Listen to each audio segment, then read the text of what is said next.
Hello बच्चों, कैसे आप सभी। उम्मीद करती हूँ आप सभी बहुत ही अच्छे होंगे और अपनी पढ़ाई पर भी अच्छे से ध्यान दे रहे होंगे। तो बच्चों, हिंदी व्याकरण में शुरू करते हैं आज का हमारा पहला अध्याय और हम जानेंगे किसके बारे में, भाषा, लिपि और व्याकरण के बारे में, जिसे हम लैंग्वेज, स्क्रिप्ट एंड ग्रामर भी कहते हैं। पढ़िए और समझिए। दिए गए चित्रों में बच्चे हाथ के संकेतों द्वारा आपसे कुछ कह रहे हैं। उन्हें ध्यानपूर्वक देखिए और बताइए वे क्या कहना चाहते हैं। तो यहाँ पे आप चित्र ध्यान से देखिए, तीनों चित्रों को आप देखिए, बच्चे आपसे क्या कहना चाह रहे हैं। एक बच्चे ने मुंह पे हाथ लगाया, एक बच्चे ने कानों पे और दूसरे बच्चे ने आंखों पे। तो हो सकता है ये हमें गांधी जी की दी हुई सीख दे रहे हैं कि बुरा मत बोलो, बुरा मत सुनो और बुरा मत देखो। अब हम करते हैं पाठ प्रवेश। सर्वप्रथम मानव जंगल में रहता था। उसका जीवन पशुओं जैसा ही था। शिकार करके या जंगली फल आदि खाकर वह अपनी भूख शांत करता था। गर्मी, सर्दी व बरसात से बचने के लिए वह गुफाओं में रहता था और बड़े बड़े पत्तों से शरीर को ढकता था। धीरे धीरे मनुष्य ने अपनी सुरक्षा हेतु समूह में रहना शुरू किया। उसी समय उसे अपने मन के भाव प्रकट करने की आवश्यकता हुई। आवश्यकता ही आविष्कार की जननी है। प्रारंभ में उसने हाथ के संकेतों द्वारा अपने मन के भावों का आदान प्रदान प्रारंभ किया। संकेतों से जब काम चलाना कठिन लगने लगा तब उसने कुछ ध्वनियों का प्रयोग किया। ये ध्वनियाँ ही शब्द बनी और शब्दों से भाषा का जन्म हुआ। तो बच्चों, इस प्रकार भाषा का जन्म हुआ। हर समूह ने अपनी अपनी ध्वनियों के अपने अपने अर्थ निश्चित किए। यही कारण है कि एक स्थान की भाषा दूसरे स्थान से भाषा से क्या होती है, अलग होती है। जैसे जैसे मानव जीवन का विकास हुआ वैसे वैसे भाषा का भी विकास हुआ। जनसंख्या बढ़ी तो गांव और शहर बने। एक स्थान से दूसरे स्थान तक बात पहुंचाने की आवश्यकता महसूस हुई। इसी प्रकार जब एक पीढ़ी के ज्ञान को आने वाली पीढ़ियों तक पहुंचाने की आवश्यकता महसूस की गई तो भाषा के लिखित रूप का जन्म हुआ। तो पहले मौखिक भाषा आई, उसके बाद लिखित भाषा आई। अपने मन के भाव प्रकट करने के साधन को भाषा कहते हैं। भाषा के रूप, ये तो हम पिछली कक्षा में भी पढ़ चुके हैं, लेकिन और अच्छे से जान लेते हैं। भाषा के दो रूप होते हैं। मौखिक भाषा, मौखिक भाषा में विचारों का आदान प्रदान बोलकर और सुनकर किया जाता है। जैसे यहाँ पे आपको चित्र में दिखाई दे रहा है, ठीक है। एक बच्ची जो है वो फ़ोन में क्या कर रही है, बात कर रही है। एक बच्चा क्या कर रहा है, टीवी देख रहा है। तो टीवी में जो बोला जा रहा है, जो गीत गाया जा रहा है, उसे वो क्या कर रहा है, सुन रहा है, ठीक है। अगले चित्र में एक बच्चा अपने मित्र से बात कर रहा है। अब जानते हैं लिखित भाषा। लिखित भाषा में विचारों का आदान प्रदान लिखकर और पढ़कर किया जाता है। जैसे यहाँ पे आप देख पा रहे हैं, एक बच्ची जो है वो लिख रही है और आप न्यूज़पेपर, अखबार में भी क्या करते हैं, आप भाषा के लिखित रूप को पढ़ते हैं। विभिन्न भाषाएं क्या होती हैं, विश्व में अनेक भाषाएं बोली, पढ़ी और लिखी जाती हैं। विश्व के सभी देशों की अपनी अपनी भाषाएं हैं। जैसे फ्रांस फ्रेंच, अमेरिका अंग्रेजी, रूस रूसी, चीन मंदारिन, जापान जापानी, नेपाल नेपाली इत्यादि। हमारे देश भारत के विभिन्न प्रांतों में विभिन्न भाषाएं बोली जाती हैं। जैसे पंजाब पंजाबी, महाराष्ट्र मराठी, बिहार, उत्तर प्रदेश, उत्तराखंड, हिमाचल प्रदेश, मध्य प्रदेश, छत्तीसगढ़ इत्यादि हिंदी, जम्मू कश्मीर डोगरी, पश्चिम बंगाल बंगला इत्यादि। भारत संवैधानिक मान्यता प्राप्त भाषाओं की संख्या 22 है। अब लिपि के बारे में जान लेते हैं। प्रतिदिन हम तरह तरह की ध्वनियाँ सुनते हैं, जैसे मोटर गाड़ियों के चलने की ध्वनि, घंटी बजने की ध्वनि, बच्चे के रोने की ध्वनि, रेलगाड़ी, हवाई जहाज आदि के चलने की ध्वनि, वाद्य यंत्रों की ध्वनियाँ और अपने मुख से निकली तरह तरह की ध्वनियाँ आदि।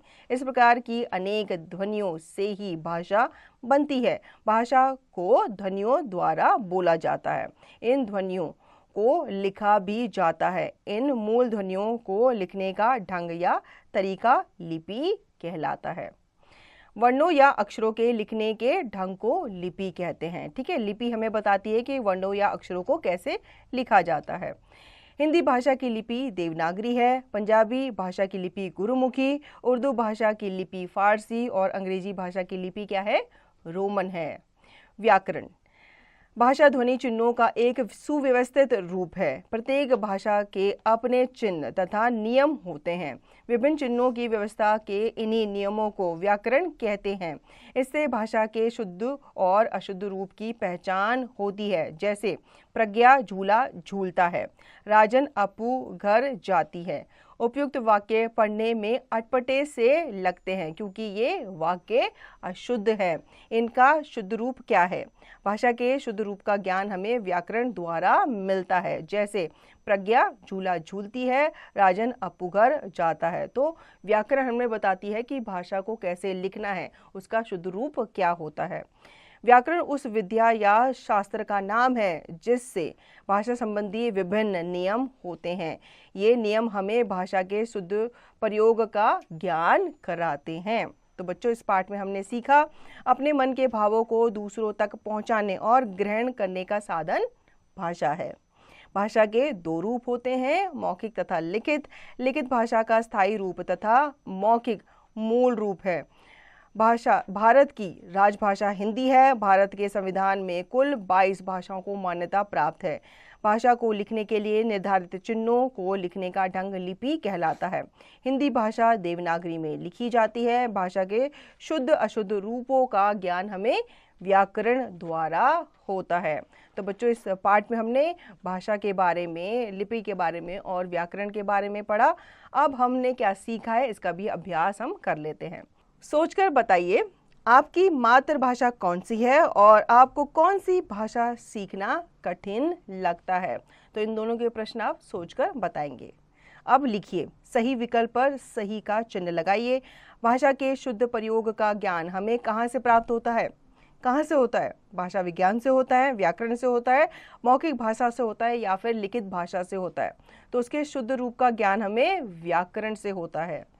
दूसरा है बच्चों, निम्नलिखित में लिखित भाषा का उदाहरण कौन सा है?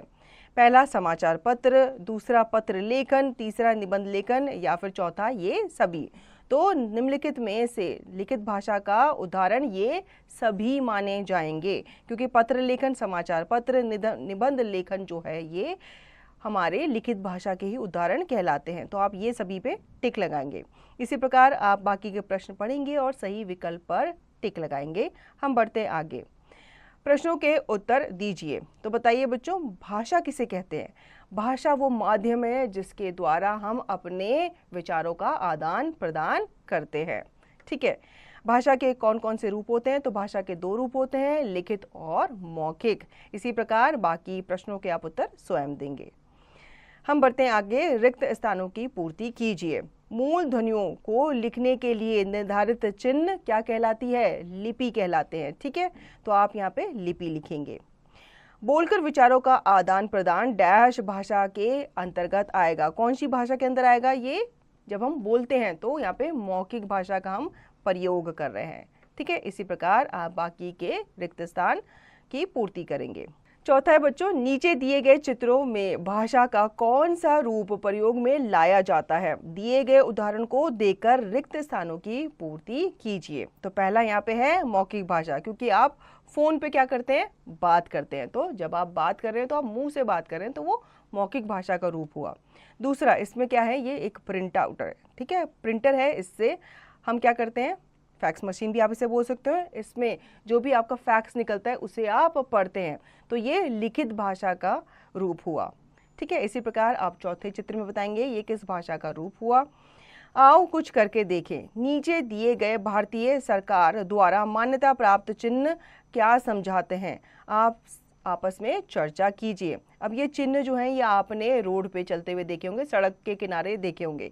ये चिन्ह हमें क्या बताना चाहते हैं? जैसे पहला जो है ये यू टर्न के लिए होता है कि हम आगे से यू टर्न ले सकते हैं या आगे यू टर्न आने वाला है जहाँ से हम यू टर्न ले सकते हैं। इसी प्रकार आप बताएंगे बाकी चिन्ह आपसे क्या कहते हैं। तो बच्चों, आशा करती हूँ आपको ये अध्याय अच्छे से समझ में आ गया होगा।